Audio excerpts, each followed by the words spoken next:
Look at Tornado pop off, right? Look at that.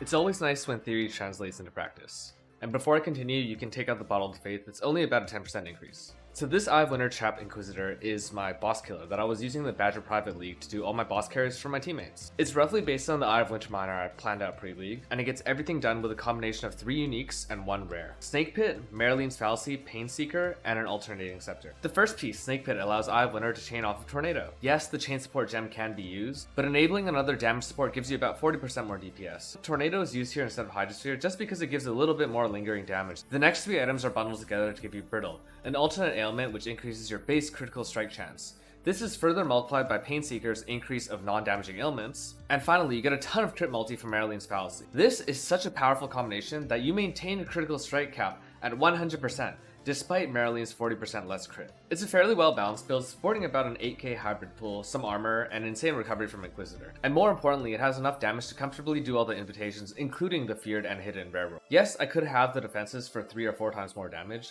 but I'm not a fan of using 6 portals as a defense mechanism. With my existing setup, you're resilient enough to tank a full Cascade of Pain from Maven without using Molten Shell. And I think that's a reasonable defense check for day 2 bossing. What this build does struggle with though is Simulacrum. Eye of Winter just doesn't have enough projectiles to clear really comfortably against really tanky mobs, and that's what Simulacrum has. Regular mapping is fine, but ultimately this is a league start bosser. It's what it's made to be and it does its job fantastically. So I go for Inquisitor, partly to enable Petrified Blood safely, which lets me then go to low life and use Pain Attunement, giving 30% more spell damage, but also for Inevitable Judgment. Now this node isn't really good late league when you have a lot of sources of reduced elemental resistances and really good elemental penetration from gear.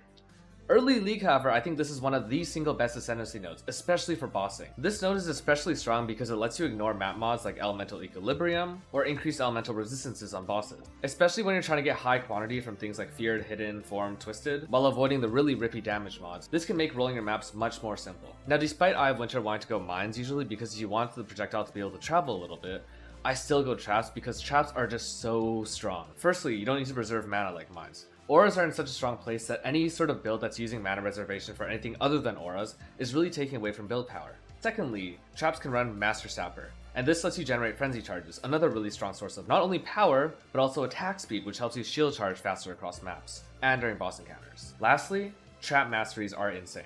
Every single one of these is good, and I wish I could grab every single one.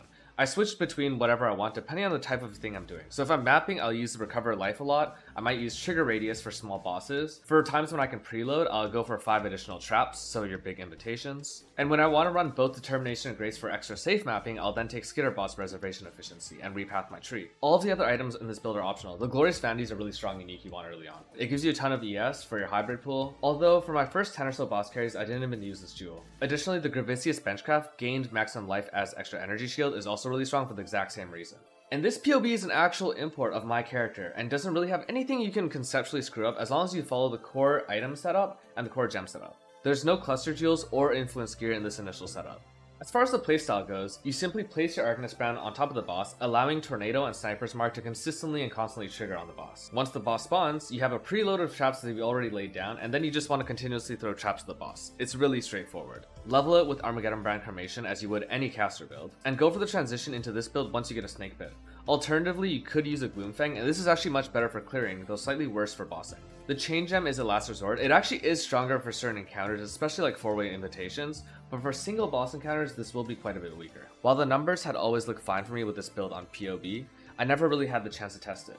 And this fresh league start setting from Badger's Private League really gave me that opportunity. And once the pieces came together, well, let's just say the pieces weren't the only thing that came.